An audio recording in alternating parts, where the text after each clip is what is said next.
Hello, and welcome to another episode of the RSO Roundup. I'm Sheriff Chad Bianco, and again, I'm joined by Sergeant Albert Martinez of the Media Information Bureau. That's me. Thank you. Absolutely. So, quick question. So, we started this podcast, right? What were your thoughts behind this? What were my thoughts behind us? Yes. You're throwing me under the bus here. Just what are your thoughts? Like, what, here we are, we're going to have a podcast. Everything that I've wanted to do is change the perception of law enforcement, change what people perceive, specifically the negativity of law enforcement. There's a perception that we are not open. There's a perception that we're just these mindless uniforms that people see in cars. And my intention was to have this information platform where they could see us talking about whatever topic they want us to talk about openly, live. It's recorded, obviously, but it's live. We're not editing. We're not cutting anything out. And I want people to see that we are just regular, open, honest people doing the best job we possibly can to keep Riverside County safe. And we're going to talk about everything. And I said before, there's nothing that is off topic. If anyone can think about it or we want to talk about it, we're going to talk about it. Whether it's people, we're going to highlight people in our department. We're going to highlight units in our department, special teams, and we're going to talk about things that people are uncomfortable with. We're going to talk about politics. We're going to talk about the COVID and the vaccinations and requirements of law enforcement and things that aren't requirements of law enforcement. People, quite honestly, they don't even know what the sheriff is. They believe that everyone is the sheriff. If you're wearing a uniform, you're the sheriff. There are a lot of misinformed or just people that just had no reason to know. And so my big reason is I want everyone to know who the Riverside County Sheriff's Department is, who I am, and what we stand for. So in the county of Riverside, the sheriff, who is he? It's this crazy guy that does podcasts. It's the sheriff's department is obviously run by the office of the sheriff, and that is me. And the sheriff is an elected official, elected by all of the voting public in Riverside County. There's I can't remember how many. I think there's only 4 or 5, and not to diminish the responsibility of any of the others, but the 2 that stand out are myself and our district attorney, Mike Hestron. And when you talk about Riverside County, whether you want to live here, whether you want your move your job here, or whether you want to work here, move your company here, I meant to say, have your kids go to school here, are they going to be safe doing it? Is it a safe place to work? Is it a safe place to go to school? Is it a safe place to open a business or to run a business? And that all involves public safety. And the sheriff's department is the sheriff is the head law enforcement agent of the county. And it's our responsibility to not only cover the law and order part, but I'm responsible for all of our jails, the safety and the security of not only our employees, but the inmates. We also run the courts. We're responsible for keeping the courts secure and safe. I'm also the coroner of the county, so I'm responsible for the coroner's bureau and the public administrator's office. And part of that job also, which a lot of people don't realize, let's say prison system. When they don't have room in the prison system, where do they usually house these people? Well, we get dumped on, and there's since AB 109, our counties, all of our counties in the state, there's 58 of us. We have taken on the burden of a failed state prison system. As the population gets more and more and more, we need more and more and more jails and prisons. That's it. Honestly, it should be common sense. If it's not common sense to you, I don't even know what to tell you, because there's no other answer. There's no other way to look at it. And our politicians have made it a mission to do away with prisons, to do away with punishment, to do away with consequence. And the way they do that is close prisons. And when there is no room, they push the burden onto local law enforcement. So we are housing inmates that should be in state prison. Historically, a county jail is for minor offenses. You do minor jail time there. And as you wait for you either wait for your court case or you're sentenced to something less than a year. We have someone in custody right now for over 20, and I think we have several that are over 20 years. They will be in county jail. That's not the responsibility of a county jail system, and the state is really putting that burden on us. We've had questions that they ask, well, and it's kind of funny because they blame you right away. Why did the sheriff release this person? This person just killed somebody on the freeway, not knowing the history behind the person that got arrested, the person that got released. But they don't realize a lot of times we're just following court orders. And right away they want to throw a blame. Well, why is this person out of jail and now free out there, Right. And it's very unfortunate because, and like this, talking about why we're even having this, it's so the information is out there.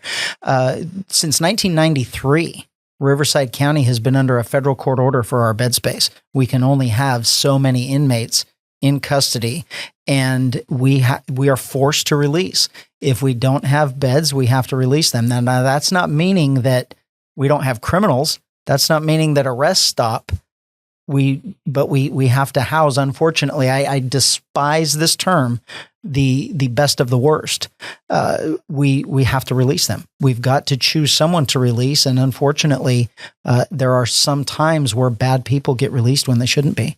And it's a system. It's a failed system where the county failed to increase the size of their jails, the capacity of our jails, and the state has failed to increase the size of their prison system. And, the arguments are, well, we're the most incarcerated people in the world. We have more incarcerated than any other place in the world. Well, when we have so many freedoms that we have, that lends to crime also. And when people are going to victimize everyone else, they shouldn't be free to walk around. They should have to be incarcerated and pay for that time. And when they're in jail, they can't victimize someone else.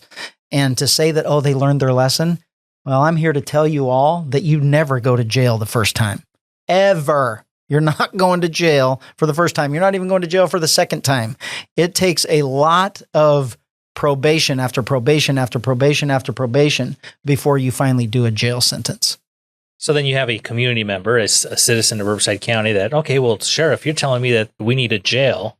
So let's build one. Do they... There's obviously a lot of stuff that takes before you build that jail. And we did. We built a very large jail in Indio, 1,600 beds, and now we need the money to staff it. It's nice to say we have a jail there, but now we can't staff it.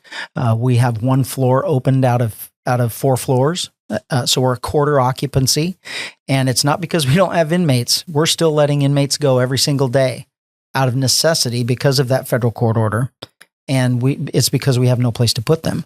Not the space, but we don't have employees to watch them. And year after year, when I don't get increases in our budget, when we have to stay flat, when that's their order is just stay flat, then we can't increase those services. And they paid over $400 million for a jail that is only a quarter utilized. And I don't think people realize that when they say, oh, why we have a jail? Why is it not occupied? Obviously, there's a lot of things that need to go into play in order for that to make that happen. Right. And I will tell you, the real reason I wish we could operate jails with no employees. That would be fantastic. But the truth of a jail is we are responsible for the safety of those inmates. We have to have employees there to monitor the inmates, to maintain the safety of all of the rest of the inmates there. And you can't do it with one person. You need a staff. You need several people at every housing location to monitor, maintain, take care of, feed, clothe, medicate. It's a lot to take care of an inmate, and it's a big responsibility. But the naysayers, they want to spread lies, and they want to print things in paper, put it on print, and make it a press release, and say you're complaining about something, and then people take that as fact, and they assume that because the crazies at the ACLU said something is happened, that it's true, when really it's just a blatant lie. So if we wanted it to make things happen the way we wanted, the perfect ideal world, what would we tell our citizens? Hey, this is what we need to do to get there. We need to be vocal. We need to be very, very vocal, honest, and truthful. And this is all of our topics right now. Emotion has to come out of it. You can't make these decisions based on emotion. They have to be made based on fact. They have to on reason, on common sense. And I think that's probably where we're lacking on everything, is because we use none of that. It's all about emotion. It's all about how someone's feelings are going to get hurt, or how's that going to affect someone, or, oh, what are they going to say? And are they still going to like me? Are they going to vote for me? We've got to get way past that and get to just down to the bare bone facts and a little bit of common sense to get over this. I can tell you there is not enough bed space in Riverside County. Even if we open that jail, we'll fill it in a couple of months and we'll be back to that federal court order again that was issued in 1993. What I would really want to say, quit committing crime. If we could stop crime, if we could stop people from wanting to be criminals, we wouldn't need a bed space. Exactly. So, I think the importance is letting people know their voice counts. Your voice does count. And if you watch our Board of Supervisors meetings, the opposition to me, the opposition to crime enforcement, to punishment, and to jail systems, the ones that don't want all of that information, they're very vocal. They're not very honest, but they're very, very vocal, and they're very, very passionate.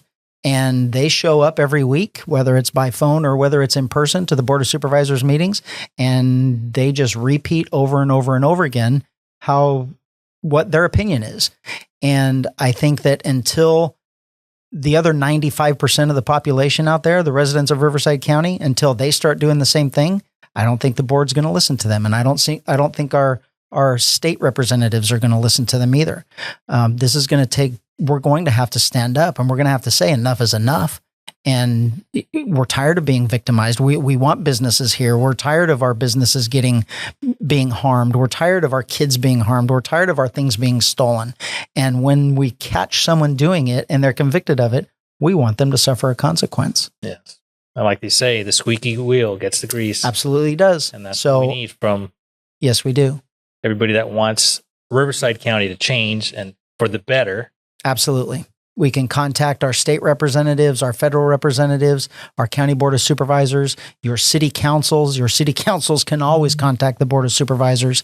And eventually, if we all sit down without the emotion part and just talk straight numbers, common sense, and fact, we could probably get things done. Just remember, together, we can make this happen. Absolutely. Absolutely. So with that probably brings us to the end of another episode of the podcast. Absolutely. Hopefully it was exciting. And stuff that people sometimes don't realize or don't know. That's right. And it possibly, we encourage your questions. We encourage your comments, and we will do everything we can to answer them and straighten up something if we said it wrong or if we confuse somebody, but that's what we're here for. Yeah. So once again, thank you for watching. Thank you for listening, and we'll see you on the next podcast. Absolutely.